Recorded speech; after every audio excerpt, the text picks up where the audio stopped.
Okay, good morning or good afternoon, depending on where you're joining us today. Welcome to this month's Professional Services and Human Capital categories office hours. Today's topic is meeting your small business goals through GSA maps, specifically OASIS and HCaTS.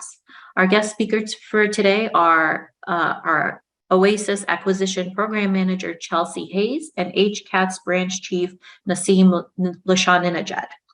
Before we get started, I want to go over a few housekeeping items. First, please note that today's meeting is being recorded and you may opt out at any time. Today's presentation has already been emailed out to everybody on today's call. It's also available for direct download in the chat box. Your mics are muted and the chat area has been disabled and will be during the entirety of the webinar. So please feel free to use the Q&A pod to ask questions regarding today's topic, and we will address them during the Q&A portion of today's presentation. We are capturing attendance on our end through the Zoom system, so please, CLPs will automatically be sent out to everybody on today's call, and there is nothing that you need to do on your end. If you do not receive a certificate within 2 to 4 weeks, please email us at please email us at pshcevents@gsa.gov, and I'll drop that in the chat box shortly. Finally, a post-event survey will be emailed out to everybody on today's call. We kindly ask that you take a few minutes to fill that out. It would really help us improve your office hours experience in the future. And with that, the floor is yours, Chelsea. Thank you, Carla. All right, so as Carla mentioned, my name is Chelsea Hayes. I'm the OASIS Program Manager, and we just want to welcome you all to today's office hours presentation on meeting your small business goals through GSA's multiple award contracts, OASIS and HCaTS. So today I am going to cover what is OASIS and HCaTS, the value proposition of these two multiple award contracts, and then I'll go into how the OASIS contract is structured, how you all can utilize the vehicle to meet your agency's small business goals. And then I'll turn it over to my colleague Naseem, who will cover how HCaTS is structured and why small disadvantaged businesses, small disadvantaged business goals matter. And then she will wrap up with some tools that we offer here at GSA to help you all get started with utilizing GSA's multiple award contracts to help meet your small business goals. So let's go to the next slide, if we will. Thank you. Okay, so I just want to start off and jump right into it, get this out the way up front, that both OASIS and HCaTS are Tier 3 best-in-class contracts. And what this means is that these contracts help agencies increase their spend under management, or SUM. And why is this important? Well, it's important because increasing spend under management helps to eliminate redundancies, increase efficiencies, and deliver more value and savings to the federal government as a whole. So a few years ago, OMB put out a memo to all federal agencies to encourage agencies to use these best-in-class contract vehicles, such as OASIS and HCaTS, to increase agency spend under management goals. So spend under management is the percentage of an organization's spend that is actively managed according to category management principles or smart buying decisions. And then OMB uses a tiered rating scale, which we see here on the slide. And Tier 0 spend, that just means that this is spend that is not aligned to category management principles at all. And these dollars that are obligated on these types of contracts do not fit into one of the remaining 3 tiers that we see on the slide. However, OMB does instruct within the memo the agencies analyze Tier 0 spend to find opportunities for shifting this type of spend to the other remaining tiers, primarily Tier 3. So Tier 1, I'll explain that as well really quickly. Tier 1 consists of mandatory use agency-wide solutions where dollars are obligated on agency-wide contracts that are mandatory for a particular agency's use. And an example of this type of contract would be Air Force NetSense IDIQ, which the Air Force utilizes. Tier 2, multiple agency solutions are where dollars are obligated on multi-agency contracts, like, for example, the GSA Multiple Award Schedules contract. And Tier 3 consists of the best-in-class solutions, where those contract dollars are obligated on big contracts such as OASIS, HCaTS, and Alliance. And these types of solutions not only assist agencies in buying more efficiently, as I mentioned, but again, they save taxpayer dollars, which in turn stimulates economic growth via both large and small business participation. So let's go to the next slide. All right. So both OASIS and HCaTS allow, oh goodness, sorry. So both OASIS and HCaTS provide the government with a single solution for complex professional services. So OASIS provides this. However, HCaTS provides the government-wide single solution for human capital requirements. And both of these contract vehicles provide optional cleanse or offer optional cleanse at the task order level to be supported. Also, both of these contracts support commercial and non-commercial acquisition type requirements. And these contracts support task orders that are firm fixed price, time and materials, or cost reimbursement, or hybrids of these various contract types at the task order level.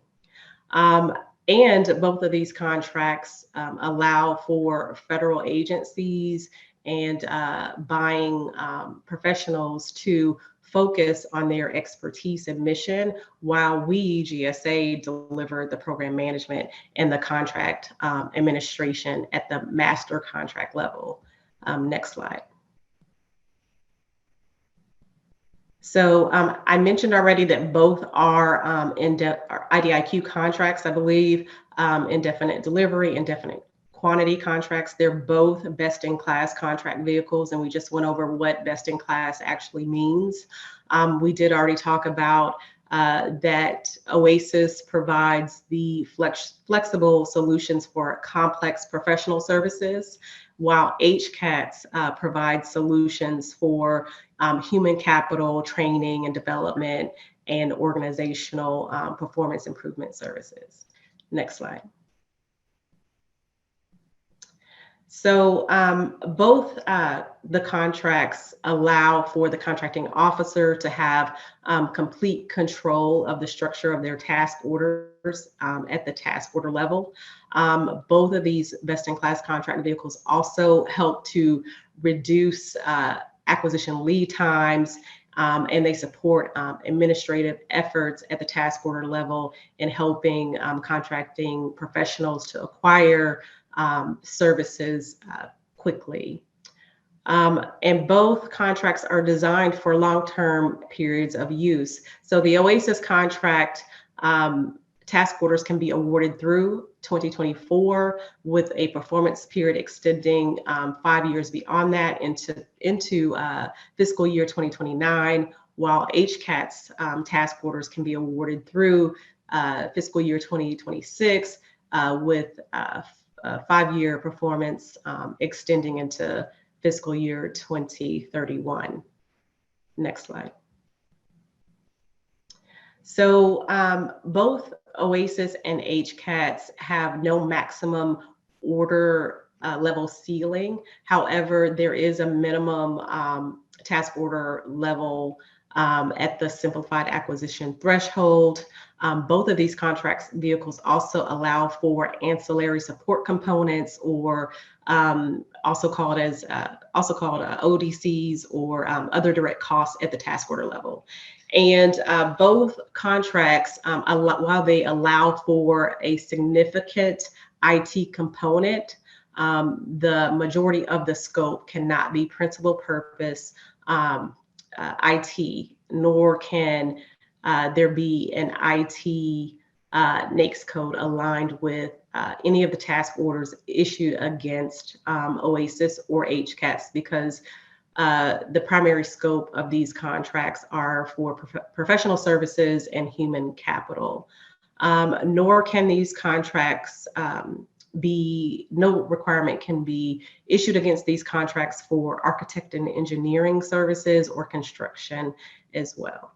And then both of these contracts offer the unique feature that protests are not allowable up to the $10 million threshold. So our vendors that are on contract or contractors that are on contract cannot protest task order awards at the task order level if those task orders are under the $10 million threshold. And then all of the necessary DCA auditing and approved accounting systems and past performance and things of those nature. The EEO compliance was required for award at the master contract level, and these checks are not required at the task order level. Let's go to the next slide.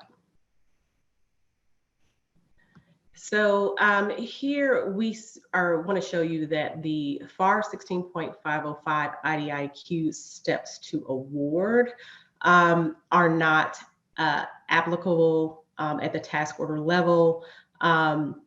We've already done all of the evaluation, as I mentioned already, for like past performance, the technical evaluation, the EEO compliance checks were all done at the master contract level. So that leaves you, the ordering official, to just determine whether your requirement is in scope of either OASIS or HCaTS if you plan to use these multiple award contracts for your requirements. And then, of course, you would want to make sure that you have your statement of work or your PWS, make sure that aligns, and the NAICS codes that you're going to use aligns to both of these contract vehicles. And then the FAR 15 open market steps to award. FAR 15.3 is not applicable to OASIS because all of this has been completed at the master contract level. So let's go to the next slide.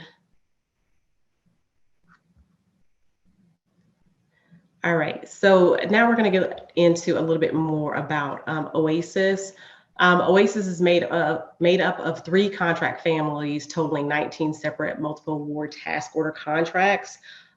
Each pool is a separate OASIS multiple award contract.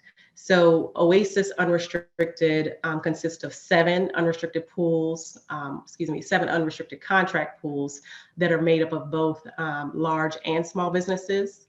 And then OASIS Small Business has 7 small business set-aside contract pools, which include service disabled veteran owned, service disabled veteran-owned small businesses, economically disadvantaged women-owned small businesses, women-owned small businesses, and hub zone small businesses. So OASIS Small Business, it is a 100% small business set-aside contract with the ability to do socioeconomic set-asides at the task order level.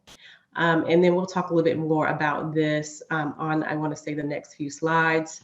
And then OASIS 8A has only 5 set-aside contract pools. And OASIS 8A was created for federal agencies to meet their 8A program goals via the 8A set-asides for either 8A direct sole source task order awards or competitive awards. And then across OASIS, across each of these 3 contract families, there are 29 applicable NAICS codes, and then 6 NAICS codes exceptions. And then the scope is exactly the same. The professional services scope that I mentioned is the same across each of these contract families. Next slide. All right, so this slide is intended to show us the scope of OASIS. We see that here we see that there are core disciplines that are aligned to the scope of OASIS, those being program management services, management consulting services, logistics services, engineering, scientific services, and financial management and auditing services. These are all of the core disciplines that align to the professional services scope of OASIS. And then there are NAICS codes that align to each of these core disciplines. Next slide. So did we just talk about this slide? This looks familiar. So this slide, I think we already talked about. However, I'll go into a little bit more detail about this. So as I mentioned, OASIS Small Business and OASIS Unrestricted each have 7 different pools.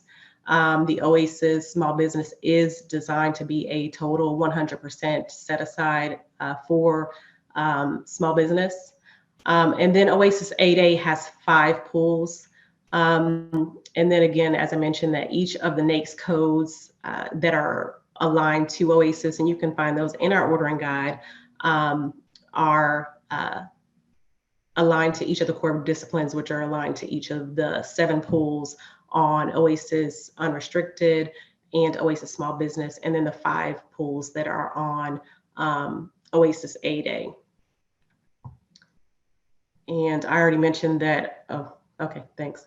So you can go to the next slide because I've already covered the remaining portion. So this slide is designed to show us each of the pools. So as I mentioned, OASIS Small Business Unrestricted, there are 7 pools, and then there are only 5 pools for OASIS 8A. But here, what we want you to see is the amount of contractors that we have on contract for each of these contract families across each of the pools. So what I really want you to pay attention to, though, is that for our small business contract, we see here in pool 1, there are 240 different contractors that offer various expertise aligned to professional services. We also see that there are 97 8A contractors and that are aligned to professional services. And then we even broke it out for small business as far as how many economically disadvantaged women-owned businesses we have on contract, and that's 51. And then women-owned small businesses, 36. HubZone, there are 10. And then service disabled veteran-owned small businesses, there are 71. So the point of this slide is to show you that we have highly rated contractors with highly rated past performance that are on contract to meet your small business goals across our small business contract, our 8A contract, and each of these pools. And this slide was just updated as of yesterday, so these are current numbers. Let's go to the next slide. And so this slide is intended to show us the same thing, only we're breaking it further down for specifically our 8A contract. And so under OASIS 8A, pool 1, there are 97 8A firms. 5 of those are Alaska Native. And I'm not sure, this is not making sense to me because yeah, so I'm not sure what we're saying under the Alaska Native. So I get it. So there are 97 8A contractors. 5 are Alaska Native corporations, 4 are Native Hawaiian owned. And I don't think this information is correct. I was not the person who updated this slide. So we will get an updated slide out to you all because these numbers are not looking completely correct to me. Let's go to the next slide. All right, so here on this slide, we want you to just understand that GSA really recognizes that while large businesses actually dominate the market, it's small businesses that keep our economy moving. And then the 8A Business Development Program, which is administered by the U.S. Small Business Administration and named after Section 8A of the Small Business Act. It was actually created to provide support to small disadvantaged businesses, particularly with gaining access to the federal marketplace. Small businesses owned by Native entities such as the Native Hawaiian organizations, tribally owned and Alaska Native corporations are authorized to participate in SBA's 8A program under special rules. And as you've seen in the previous slide, we showed you that we have a number of 8A firms on our OASIS 8A contract vehicle that have been approved by the U.S. Small Business U.S. Small Business Administration to participate in the 8A program. So with this in mind, our OASIS 8A contract does allow for sole source direct 8A awards to be issued at the task order level at the ordering contracting officer's discretion. And these type of task orders are subject to SBA approval. So that means that before the ordering contracting officer executes the award, they must reach out to SBA to make sure that this particular contractor that you're going to sole source to is still in the SBA's 8A program. Now, if you're going to do a competitive 8A award, then you don't have to reach out to the SBA to make sure that the contractor is still in the 8A program. So we also want you to know that that firms must be current 8A participants at the time of award in order to receive the sole source direct award, as I mentioned. And then, of course, you can also check this status through the SBA dynamic search. There's a link in the slide deck that will take you there to be able to check out the 8A firm status. Contractors who have exited the 8A program are ineligible to receive 8A sole source direct awards, which is why you want to check before you issue a direct 8A sole source. And then there are limitations on sole source direct orders. And the order limitation is 4.5 million in accordance with FAR 19.805-1A2, except for those 8A concerns that are owned by Indian or that are tribally owned or Alaska Native corporations. And then you want to reference FAR 19.805-1B2 for that information. Next slide. All right, so this is the portion where I'm going to turn it over to Nasim to cover, just give you some background on the HCaTS program, why our 8A small business goals matter, and then she's going to provide you with some additional resources and takeaways. Nasim.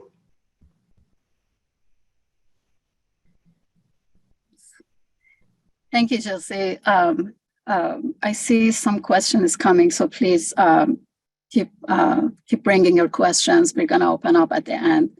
I'd like to continue what Chelsea started and give you an overview about HCaTS program, how it's structured. And then I'm going back to the main topic of this presentation, 8A, small business goal and why it matters. And at the end, I show you some of the resources and takeaways for follow-up.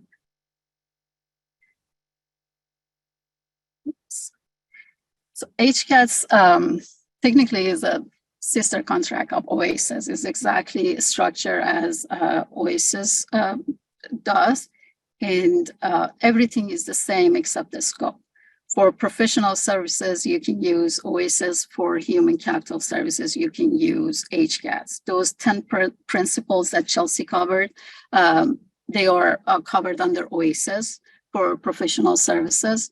And we have 3 principles for training development service, for human resources and organizational improvement service. You can use HCaTS.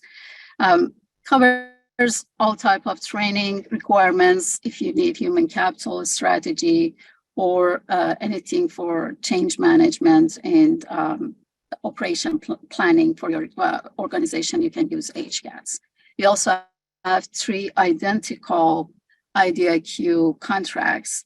One is HCaTS full and open or unrestricted. One is for 100% set aside a small business, and one exclusively for 8A contracts. I also like to talk about HCaTS equity and how our vendors are structured.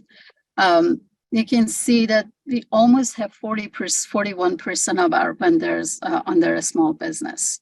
20% are 8As, and the rest are 39% under unrestricted, which is combination of small business and large businesses. On the bottom part, you can see the utilization rate, which is the dollar value that customers brought up to this week. I guess that's the number up to date. The total value of our program is $3 billion, and it's been used by about 80 agencies. The utilization rate on the 8A, it's a bit low, but to be fair, we created that program 5 years after we created unrestricted and small business programs. Also, just to throw in some more numbers, we have about 33% combined all of our vendors on the 3 vehicles. We have 33% of our vendors that are small disadvantaged business-owned businesses. Minority-owned covers about 23% of our vendors as well. All of these numbers, basically, we show to you, they all attest to the competition that exists within the vehicle. And the reason we challenge that, or we make sure that we have all of these numbers aligned, and it's our promise to create these vehicles, OASIS and HCaTS, to create a competitive environment for all of these vendors to play in. And also we show it to you so you can see they exist. And there are these categories that you can do set aside. They are 8As, they are hub zone, they are veteran-owned small businesses, and so on and so forth. But also, I wanted to continue on other points than competition. We know it's, if you want to put it simple, when your agency wants a requirement as a contracting officer, we usually look where the competition exists, and that's where we're going to do the market research, acquisition planning, and we move forward from that. But there are other points other than competition that plays into our decision to go for a set aside under a specific category. And I'd like to expand on that. So that's why I wanted to talk about why SDB 8A small business goal matters. Going back to the basic concept of this subject, it might be very well known and intuitive to think why it exists or it matters. Yes, we're helping small businesses to get on their feet, and these are disadvantaged businesses who just started and they wanted to have some portion of this pie. So as a good government, we want to help them. So just let's look at it further, and maybe if we stretch this conversation, we get to some points that help us at the time that we want to make a decision, if we think we have to move fast, if we think that requirement can be covered under 8A or not, specifically for the point of this presentation. There are 4 main categories set by SBAs that all federal agencies need to meet for their spending. SDB, and then it's service disabled, veteran-owned small business, veteran-owned small business, and hub zone. It was interesting to, I was looking at the data just to see how agencies are setting their goals, like for each categories. All of the agencies had a similar goal for all categories except the SDB. They all had 3%, 5% on their different parts. And almost all the years going back was similar percentage. And which brings the point that SDBs is a very fluid environment.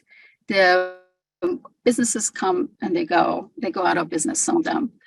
And also, they are under a very dynamic business landscape. They are entrepreneurs that they start their business, but some of them are well established. They just never been in the federal in business with federal agencies. Also depends on a political status and policy changes. That goal for federal agencies change year by year. Depends on economic conditions. Sometimes if economy is going downward, we want to lift some of those businesses, so our goal for SDB goes up. So that's the only one fluid in changing that varies between all agencies.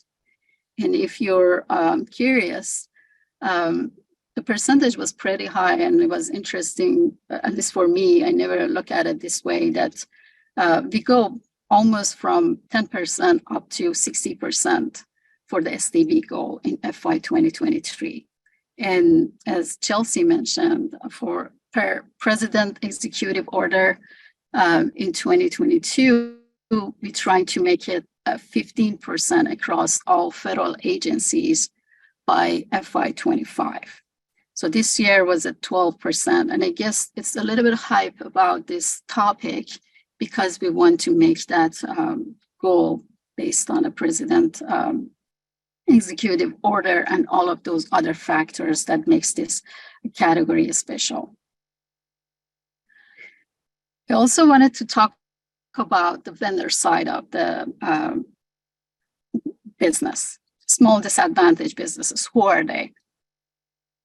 I'm going to make a point out of this. I know many of you know, and kind of it's coming intuitively, that they have to unconditionally owned and controlled by one or more socially and economically disadvantaged individuals. They have to prove that they are socially disadvantaged. They have to prove that they are economically disadvantaged. I think since this program started many, many years ago, it's been some companies who took advantage of this part, and they were only owned by those individuals. But SBA tightened their requirements, and now it's more restrict to enter into this environment and being a small disadvantage, having that certificate as a SDB. They have to be involved into a day-to-day operation, and they have they vetted them more closely every year. Also, small businesses owned by Indian tribes, Alaska Native Corporation, Native Hawaiian Organization, Community Development Corporation, which by default, they're coming from disadvantaged groups. And it's been some changes in the point of how they're going to award this status to those corporation and companies as well. So there are some stories out there, there are some experiences out there, but with SBA and kind of it's evolving based on feedback of customers, based on experience that we go through in federal contracting, those are all changing to make this environment for those individuals that are truly socially and economically disadvantaged. An SDB goal, part of it is 8A, and the rest is non-8A. And it's one of those, it's a one goal that is a combination of both goals together. So let me talk about 8A certificate. If a company, it's a one-time shot for companies, like they can, for a person and for a company. So they can have it one time in their lifetime, and it goes for 9 years. It has the first stage is 4 years for development, and it has 5 years for transition. We call it transitional stage, developmental stage. During these 4 years and 5 years, SBA goes through an annual review on their progress, development, and and their staffing and their management for their financial health, everything, to make sure that they are, excuse me, making that progress and development internally. They also require to pursue competitive contracts, not only 8A contracts. And they have some business activity targets, which, for example, in the first 4 years, they have to have a 15% of their revenue coming from non-8A contracts. And the rest of it, 5 to 9 years, the revenue should be progressively coming from non-8A contracts. The reason I'm telling this to you is sometimes you feel like if we do a sole source to 8A, it's kind of like giving them a contract. And that's the reason when you have to sole source to a company, even under HCaTS and OASIS, if it's sole source, then still you have to go through SBA offer acceptance, because SBA makes sure that that company has a capacity to accept sole source. They cannot having 10 sole source 8A contracts and operate and keep getting that advantage. It's not a place for them to get that advantage. These sole source are bread and butter for them, especially in the 4 years of their developmental stage. They get that money outside the competition world, which might be a premium money sometimes, right? Because the disadvantage that they suffer from. But they should use that money to develop, to expand their operation as well. And as they go through the transition, the 5 years transition, that reliance on the sole source should go down. So if you get that, there are a lot of entrants into a 8A program because of the new companies who there are more entrepreneurs. There are people making more companies and they can apply for it. So this portion that we make to help them develop, it's not really giving them a contract, is the persuasion for them to exist and continue that route and continue that contracting with the government. Some of the challenges they go through, the first one is a certification challenge. It's not so easy to be an 8A vendor. They go into very complex bureaucratic process in order to get that acceptance. And they just have to be very committed to that process in order to stay that way. There are some limited awareness about what are their challenges, what they're doing, and what exact areas they can cover in the industry. Because there are already more settled companies in those areas that we all know. We all know a few vendors that they are a big player or a small player, but very well known as well.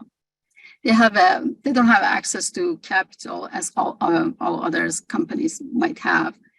Their networkings, just by having less staff and being smaller, many of these challenges become understandable, that they cannot keep up with all of this together. So hence their price is competitive, but in their own world of operation. The reason I wanted to touch on this, because there are some misperception that 8As are out there just for very simple requirements or non-technical requirements, or something that it comes to our mind in the one side of the spectrum, that they are very small and very poor companies that are trying to get one contract.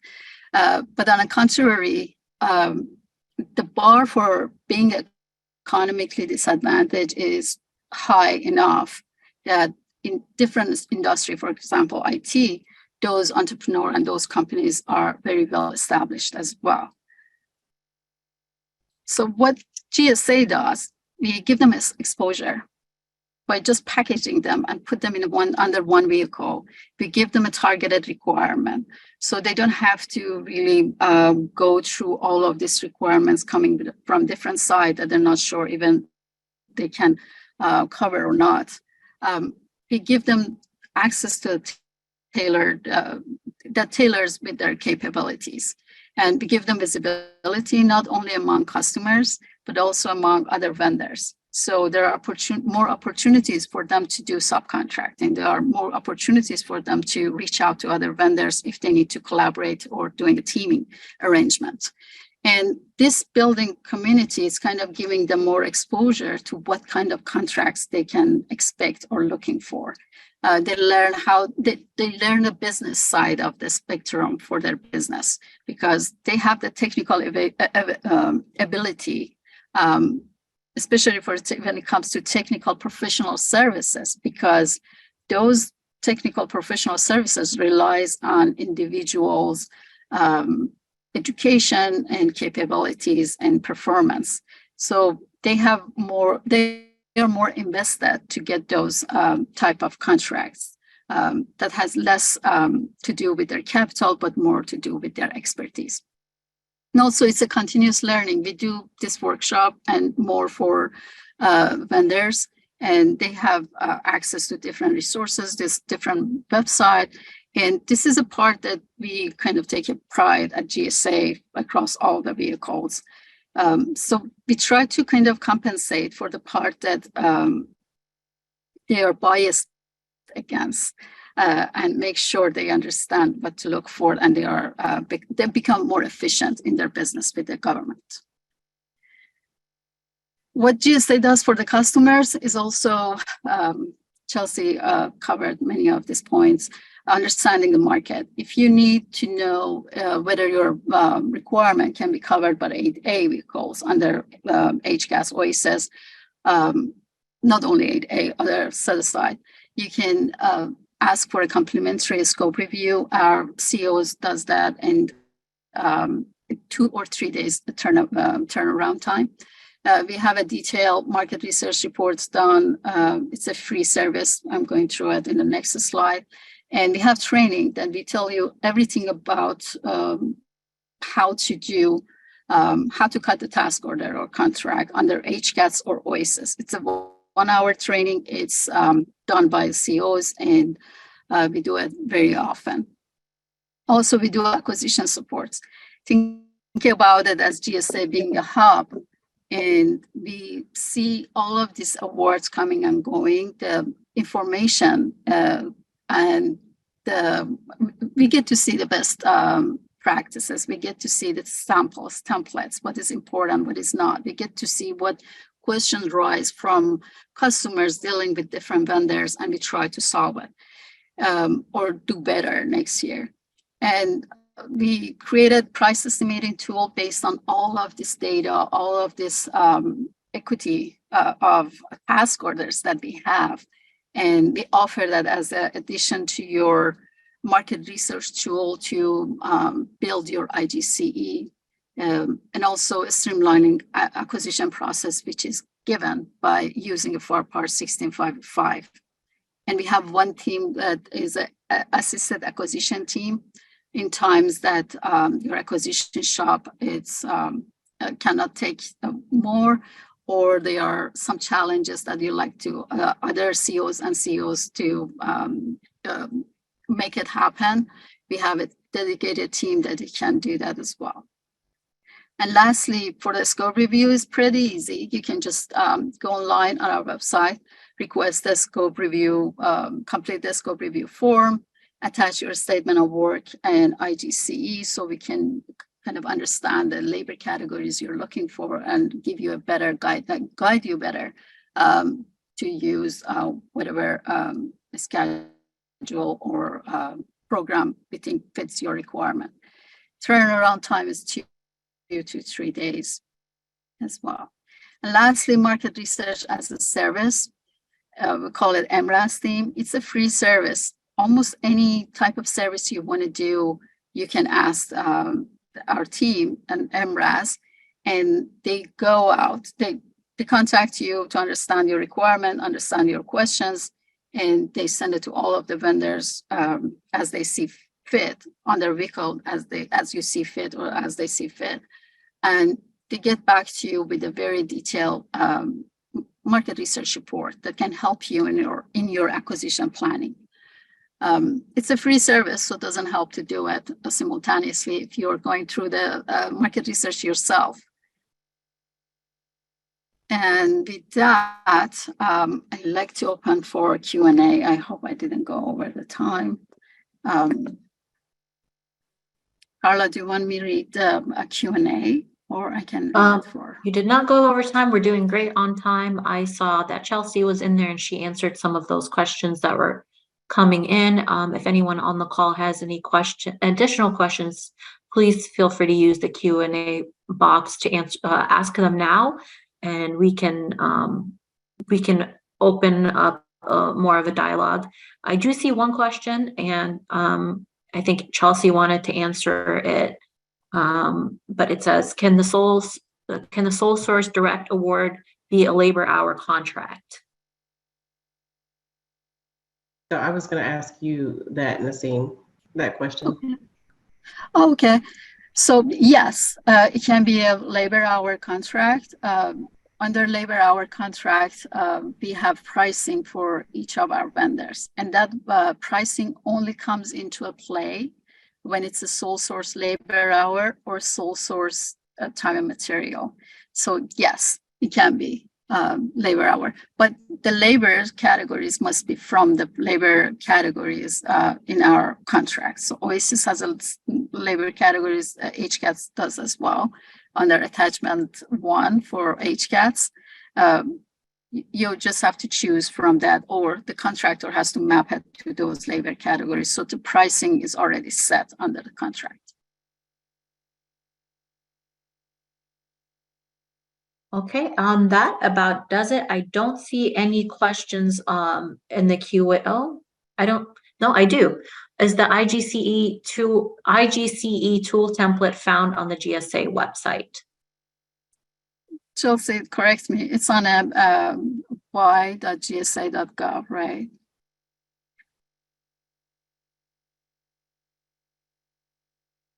Yes, it is. Okay, I've got another question coming in from Eric, and he asks, can an agency select the vendors they want to solicit to for a task order, and what is the minimum number of competitors? So under FAR Part 16505, you cannot do that. You must give the fair opportunities to all the vendors under a pool.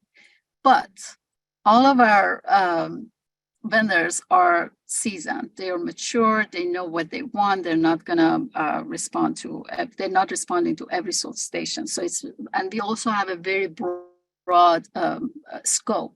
So, and under a broad scope comes into different batch of specialized vendors. Looking at all of our contracts, all of our task orders, we have an average number of bids of between 2, 3, and 10, I believe, the highest for HCaTS. So even though we mentioned that, for example, under pool 1 is 34 vendors, or under pool 2 is 40 vendors, you're not going to get that many. The most you're going to get is 3 or 4, but you have to send it to everyone in that pool to give them a fair opportunity to respond. So if you're concerned about the number of proposals you're getting, that should not be a concern. I kind of attest to that because I haven't seen any proposal that goes above 10. 3 is the most. It's like a mode of 3 across the board was very constant. Okay, thank you, Nasim. I don't see any more questions. We can keep it open for a few minutes.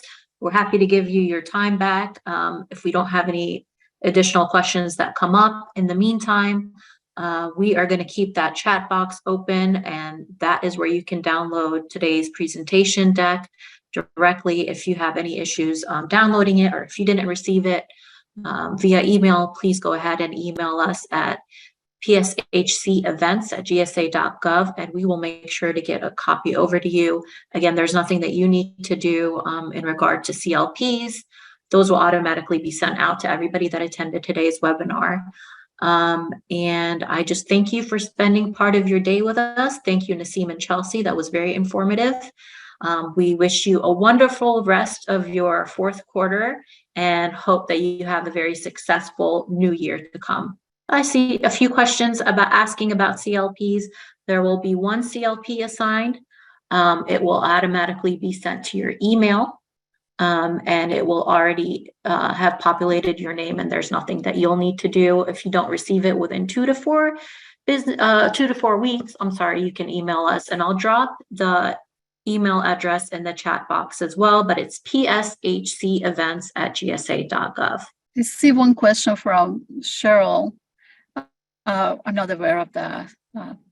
My memory doesn't help. For 8A set-aside contracts affected by a recent court ruling.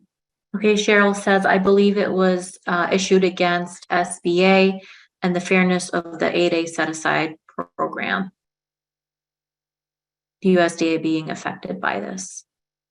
Interesting. I'd like to know more about it. I think one of the reasons I like to talk about this, why it's matter, and it's good to be up to date with this information, is that SBA changes its rules as well. So it's good to be up to date with how they operate in order to establish that trust both ways. But thank you for sharing, Cheryl.